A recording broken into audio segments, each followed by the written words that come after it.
আমার বড় মামার মেয়ে লাইলার হবু বরের সাথে দেখা করতে এসেছি। লাইলার ভয় করছিল, তাই দেখা করতে আসবার সময় আমাকে অফিস থেকে তুলে নিল। ওর হবু বর আমার ফ্রেন্ডের ছোট ভাই, সেই সুবাদে অল্প আলাপ আছে, সেজন্যই আসা। এসে দেখি বর সাহেব আসেনি। লাইলার তো 1 মিনিটের অপেক্ষাও সইছে না, সেকেন্ডে সেকেন্ডে বলছে, এই ভাইয়া, ও যদি না আসে? কাজের চাপে ভুলে যায়নি তো? ব্যাংকে তো 14 রকম ঝামেলা।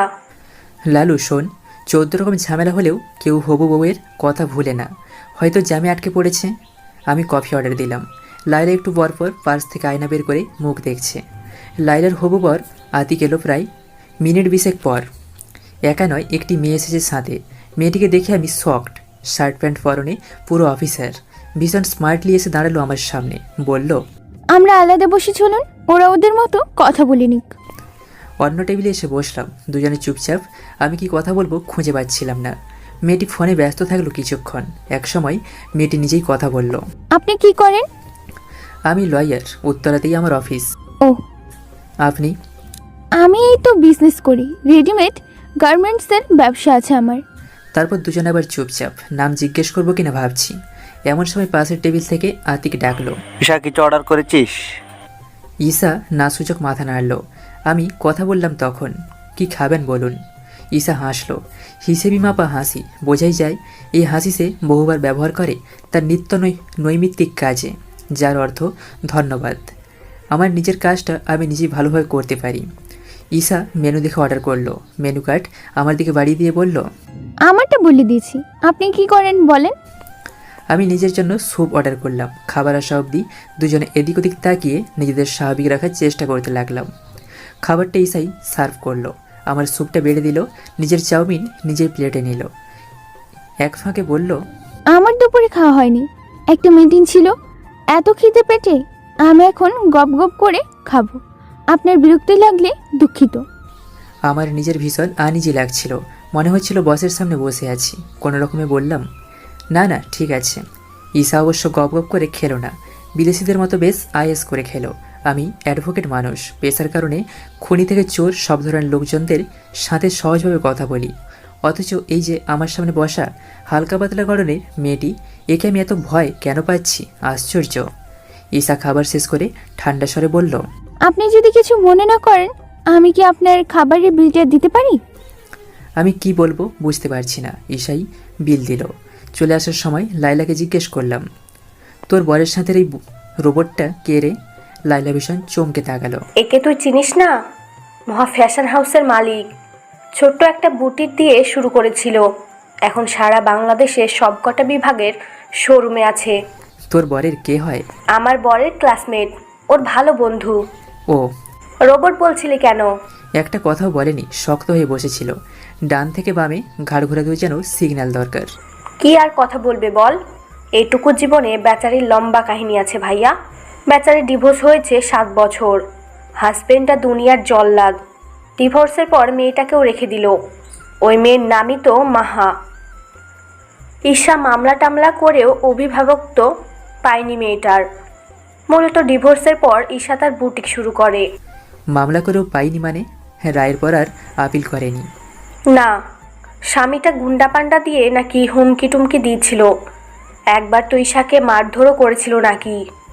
ঘটনা প্রমাণ করতে পারেনি, উল্টো প্রমাণিত হলো ঈশার চরিত্রে ঘাপলা আছে। সেদিন বাড়ি ফিরে আমার মনটা এত খারাপ হয়ে থাকলো, আমি খোঁজ খবর শুরু করলাম ঈশার হাজব্যান্ড পরিবার সম্বন্ধে। ঈশার মেয়ে মাহা ক্লাস 4-এ পড়ছে। আমি অনেক খোঁজ লাগিয়ে ঈশার লয়ারের সাথে যোগাযোগ করলাম। উনি জানালেন আপিলে গেলে অন্য কিছু হতে পারে। নিজে থেকে কাগজপত্র ঘাঁটাঘাঁটি শুরু করলাম। বাবার সাথে কেসটা নিয়ে আলোচনা করলাম। আমার বাবাও নামকরা অ্যাডভোকেট। আমি বাবার আন্ডারেই প্রথম কাজ করেছি। বাবা রিটায়ার করার পর আমি নিজেই অফিস শুরু করেছি। তো যা বলছিলাম, কেসের সব কাগজপত্র রেডি করে আমি ঈশাকে ফোন করলাম। সবটা শুনে ঈশা গম্ভীর স্বরে বলল, আপনি কেন আমাকে সাহায্য করতে চান? আমি অনেকক্ষণ ভেবে বললাম, যদি আমি কেসটা জিতি তারপর না হয় বলবো। ঈশার কেসটা আমি রিওপেন করলাম। শুরু হলো আমার বিশাল যুদ্ধ। সৃষ্টিকর্তা আমার উপর তার করুণা বর্ষণ করলেন। অনেক ঝড় পেরিয়ে অবশেষে আমি কেসে জিতলাম। ঈশা নিজের মেয়েকে ফিরে পেল। মেয়েকে ফাইনালি যেদিন নিজের বাসায় নিয়ে এলো, সেদিন দুপুরের খাওয়ায় ঈশা আমাদের পুরো পরিবারকে দাওয়াত করলো। আমি মা বাবাকে সাথে নিয়ে গেলাম। ঈশার বাসায় গিয়ে আমি পুরো অবাক। এখানে ঈশাপুর অন্যরকম একজন মানবী, নরম সুতির শাড়িতে মোড়ানো নির্বিকার বাঙালি নরম মেয়েটি, যে বাসন মাজতে গিয়ে কপালের চুল সামলাতে গেলে সেখানেও সাবান মাখিয়ে ফেলে, কিংবা রান্নার সময় কোমরে গুঁজে রাখা আঁচলের কার্নিশে যে তার রসুন মাখানো হাতটা অবলীলেই মুছে ফেলে। শক্তভক্ত ঈশা যেন নয়ই ও। ঈশা আমার মায়ের সাথে কথা বলতে গিয়ে কৃতজ্ঞতায় কেঁদে ভাসালো। আমার মা মাথায় হাত বুলিয়ে ঈশাকে সান্ত্বনা দিলেন। একসময় বললেন, তুমি কি জানো মা, একদিন হিমেলের অভিভাবকত্ব পেতে আমাকে এমন একটা যুদ্ধের মধ্যে দিয়ে যেতে হয়েছিল। এই যে আজ যাকে হিমেলের বাবা হিসেবে জানো, তিনি এই যুদ্ধে আমাকে জিতিয়েছিলেন। ছেলের অভিভাবকত্ব পেতে আমি এত খুশি হয়েছিলাম যে ওকে ফিস দেওয়ার বদলে আমাদের মা ছেলের গার্জেনশিপ দিয়ে দিলাম। বাবা বিশাল শব্দ করে হাসলেন। বুঝলে মা, কেস জিতে আমি ভাবলাম মোটা অঙ্কের টাকা পাবো, না উল্টো মা ছেলে মিলে আমার কাঁধে চাপলো।